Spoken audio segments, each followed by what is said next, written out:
Hello everyone. Today we are going to study about the unit number 4 of HRM, Human Resource Management, as per the syllabus prescribed by Rajasthan University for the BPA Part 2 students. So unit number 4, the syllabus is about performance and potential appraisal, merit rating and executive development. In today's lecture, I'll be covering the topics related to performance appraisal. So performance appraisal, as we all know, is the process of evaluation of an employee at the higher levels by some qualified persons. Performance appraisal in today's time is a very important tool for management, basically to manage and to improve the performance of the employees. Performance appraisal is concerned with the development of the employees, and its aim is to develop a rational basis for personal decisions. So basically, we can say that by performance appraisal, we are going to check or we are going to monitor the performance of the employee in the whole year. At the start of the financial year, or whenever a new employee is recruited in an organization, we assign certain tasks and duties to the employee. Then at the end of the financial year, we check his performance, that has he attained his goals or not. And this checking or this monitoring of the performance of the employee is important so that we can decide and understand how much appraisal and what kind of an appraisal. Appraisal means it can be promotions, it can be increment in the salary, it can be the increment in the designation of the person. So how much appraisal is to be given to that particular employee? So we can say that in performance appraisal, only quantitative factors are considered, like results, accomplishments, performance of an employee, etc. It focuses on the performance and future potential of the employee. It covers technical and managerial executives. So performance appraisal basically happens of all the technical and managerial executives in an organization. The methods used for performance appraisal basically are mutual goal setting. Mutual goal setting here means the manager as well as the employee sit together and set the goals or the targets. And then at the end of the year or by the end of the time for how much ever time that goals are being set, it has been calculated or appraised that have this person or that employee has reached that particular position or not. So this is like an overview of what performance appraisal is. The performance appraisal in today's time has become increasingly important for the management because it helps us in making personnel decisions, that which employees should be promoted, how much salary increment should be given to the employees. So performance appraisal is a process through which an organization gets information on how well an employee is doing his job. Some of the basic characteristics we can say is it is a scientific study, it is a continuous process, and it is result and potential oriented. We are basically trying to find out the results, how much result the person has achieved, and the potential that a person has. That by performance appraisal, we can check if the person can handle higher responsibilities, if he can be given more duties and responsibilities in the higher responsibilities in the organization. Now we'll discuss that why performance appraisal need to be done in an organization. So the purpose and objectives of performance appraisal. This also makes us understand about the importance of performance appraisal in the organization. So the first main purpose of doing performance appraisal is administrative in nature. By administrative in nature, we mean that by doing performance appraisal, it provides managers with the information they need to make salary, to give promotions and dismissal decisions. Those employees who are doing good, whose performance is good, will be given promotions and good salary increments. Otherwise, whose performances are not good and are stuck at the place where they're started from, they'll also be dismissed from their responsibility. So this basically provides documentation that justify the decisions, that whatever decisions the management is taking, it justifies the decisions. Then comes the developmental purpose. The information, basically we are gathering the information during this performance appraisal. We'll get to know about it when we'll study about the methods by which we do performance appraisal, that we gather the information. The information being gathered is in the appraisal can be used to identify and plan the additional training, learning, or other improvement areas in an employee. So basically what developmental function in HRM means is that we need to develop the overall personality and the skills of an employee in the organization. Here, by doing performance appraisal also, we get all that information that the employees, that all the employees, what kind of training do they need? What kind of developmental activities do we need to plan for them? What are the skills they are lacking in? So by knowing or by getting to know about all these things, we can plan the further developmental process. So it helps the HR department in analyzing the need of training, the need of different developmental activities in the employees of the organization. Another objective is motivation. So basically, performance appraisal works as a motivation for the employee. It can encourage initiativeness, it develops a sense of responsibility, and stimulates efforts to perform better. Because performance appraisal basically, and many of the times, is always related to rewards and punishments. If your performance is good, if your performance is par excellence, you will be rewarded. If your performance is not good, you can be punished also. So it basically serves as a motivation to work in a better way. Then comes communication. Performance appraisal can serve as a basis for an ongoing discussion between the superior and the subordinate about job-related matters. Many a times, it happens in the organization or in the department also that the subordinate and his manager are not at the same page, we can say, regarding certain issues. So regarding job related matters like why I haven't been given promotion, or why the other person has been given so much increment and lesser to me. So all those kind of job related matters, through interaction and an effective feedback process, the parties get to know each other better. So it basically serves a communication purpose also, that why other person is getting more increment than you, that can be very well justified by the performance appraisal forms. Then is human resource planning.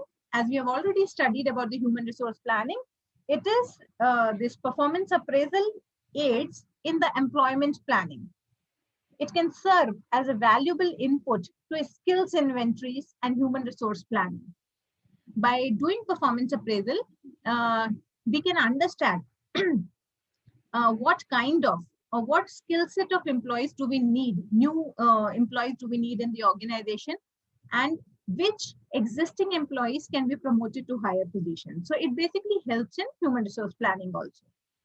Then comes the point of legal compliance. It is also, yes, it can serve as a legally defensible reason for promotion, transfers, rewards, and discharges. See, whenever promotions or separations or dismissal is done in an organization, it sometimes it arises the problem of legal procedures.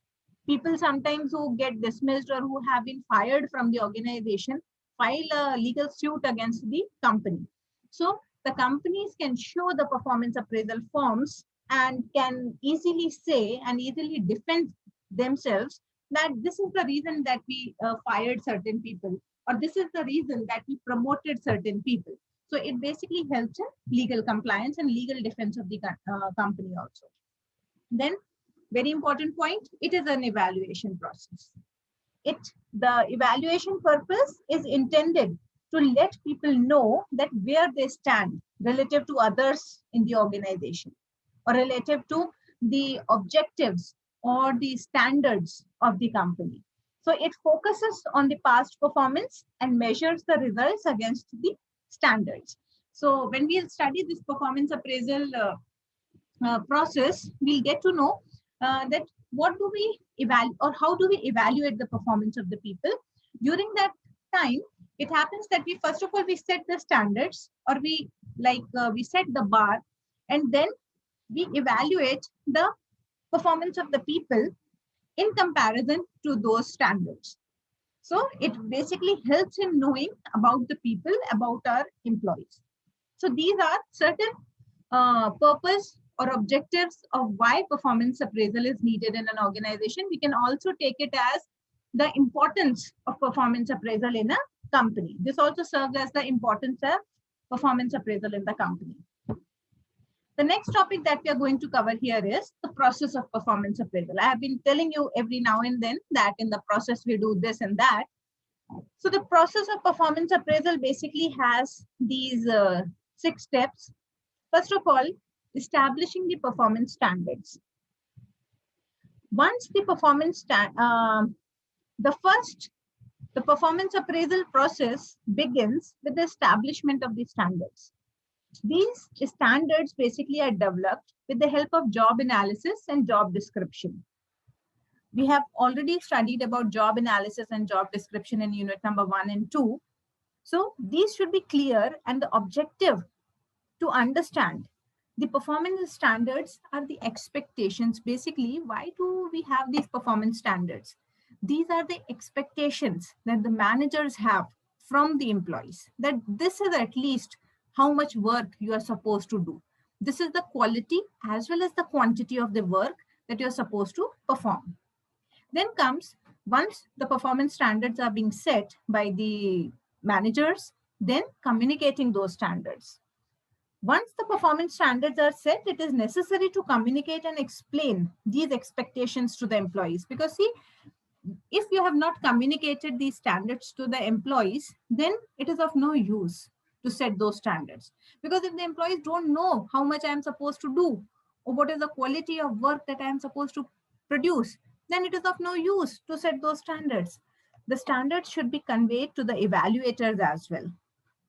It is not the part of the employee's job to guess, to keep on guessing what he is expected to do.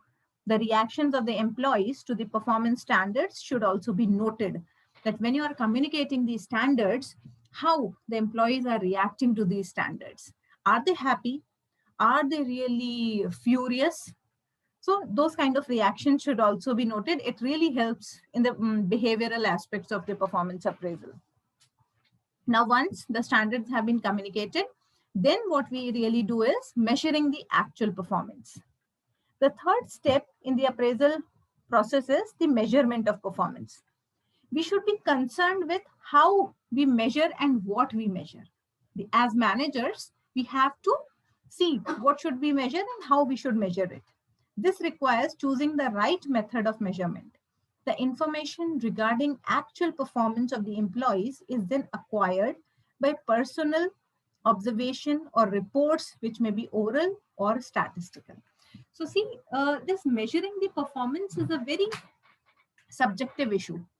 Depending upon what standards or what work a person is doing, that influences the measurement standards. That how it can be by general monitoring by the manager, by general supervision of the manager of the employees. It can be by oral or written examination of the employee. So we measure the actual performance of the employee. So basically we have set the standards. Now we have measured the actual performance. Now the fourth step will be, we'll have to compare the actual performance with the standards. By comparing these two things, such comparison will reveal the deviations between the two. There will be certain deviations. So the positive deviation will take place when the actual performance exceeds the standards. But when the actual performance is below the standard performance, it represents negative deviation. So we need to compare it. And now after comparison, either will be on the positive deviation side or we'll be on the negative deviation side. Now what we are supposed to do is discussing this appraisal. The results of the appraisals should be communicated to the subordinates so that they know their good as well as the weak points. The employees will be motivated to improve themselves. The discussion of the appraisal can be negative as well as positive. Motivational consequence. Much depends on how the appraisal feedback is presented and discussed with the employee. See, this is very important point in the process of performance appraisal, that once we know the results of your performance, in the fourth point while comparing it, we need to discuss these points with the employee. We need to tell him or her his results. If it is positive, it will work as positive motivation. If it is negative and if it is very, so see, it also depends upon how you're presenting this results to the employees. Because even if the performance is on the negative side, but then also if you will present these results in such a way that you're motivating your employees to work further better way. Otherwise, if you're just like punishing them, humiliating them with their results, they'll be again demotivated to work even further. So discussing this appraisal is very important. Then is taking the corrective actions. Finally, in the final stage, what we do is we have to initiate the corrective actions. Corrective actions can be of two types. One is immediate and deals with the symptoms. It is putting out fires. Like there can be certain things which need to be done right now, and there can be certain things which can be done later on. So corrective actions, as I have already told you, there are two types of corrective actions. Certain corrective actions which are related to your work should be corrected right now. Other things which can be related to your behavior at the workplace, they have to be dealt regularly, one at a time. You need to improve. So by taking corrective actions, we can improve the performance of the employees in our organization. So this is about the process of performance appraisal, how this performance appraisal is done in the organizations. The next topic that we are going to study now is the essentials of an effective performance appraisal system. In a company or in each and every organization, the HR department has a performance appraisal system. The company has its own system of appraisal.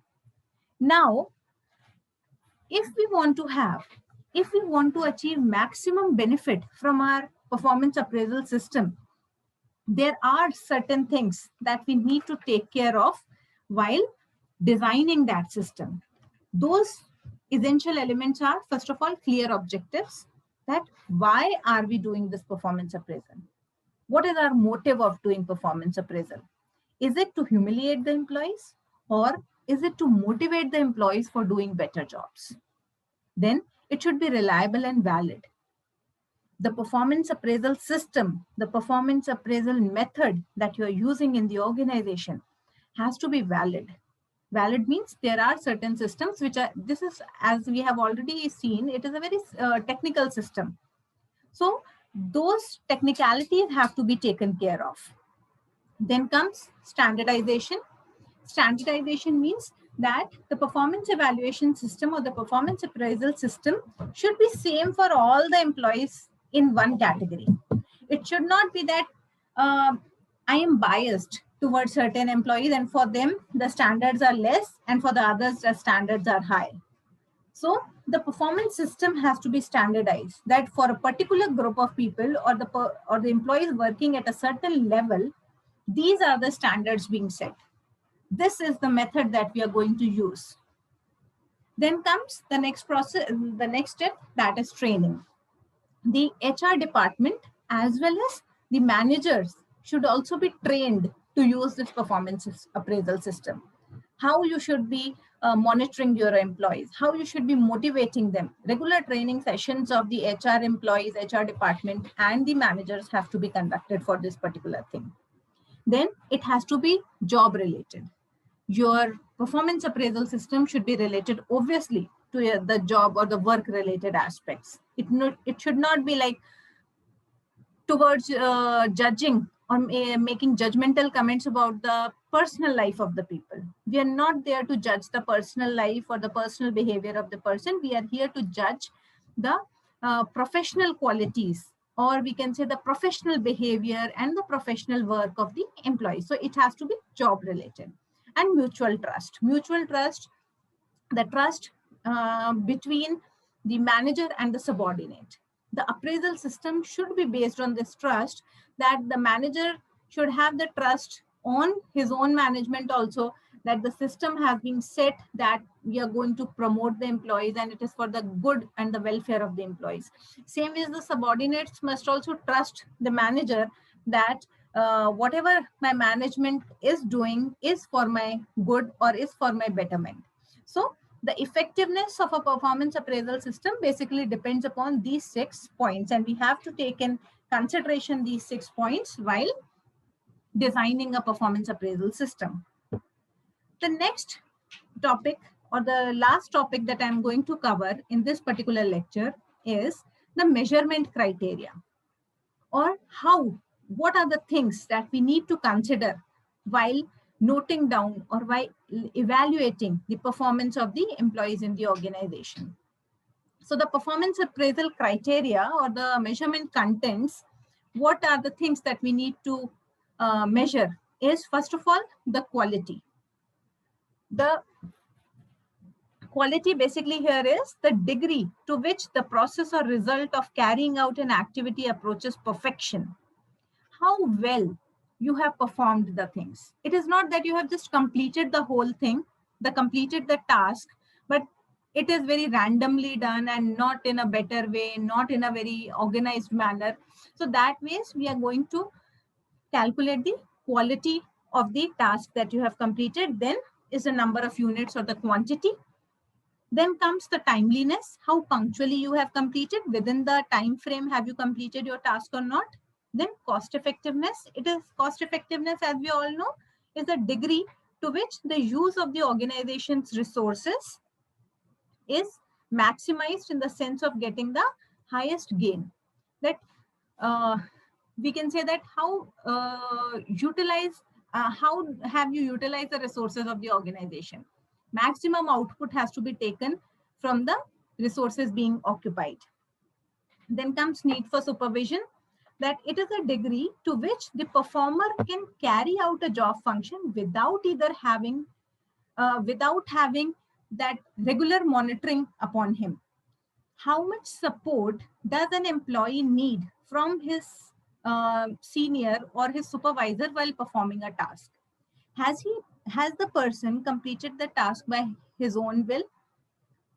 Because see, whenever we are giving the task to the employees, we give them, we communicate the task, then we give them the training how to do this task, and then we'll assess that do they need the supervision or they have completed the task with the help of this training alone.